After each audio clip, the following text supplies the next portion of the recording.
bardagulan na naman nga ang nangganap kung saan makakalaban nga ni Makmak ito ngang si Ivan. Si Ivan nga ay isa sa mga kaibigan nga nito ni Lance.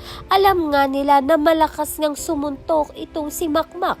Kaya naman nga't nagkaroon nga sila ng tactics kung saan patatagalin nga ni Ivan ang laban.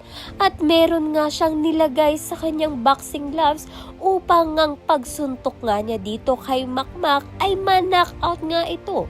Subalit dahil nga maraming nakanood ng laban nila, sasabihin nga ni Hellboy dito nga kay Makmak ang nakita nga nila sa boxing gloves nga nito ni Ivan.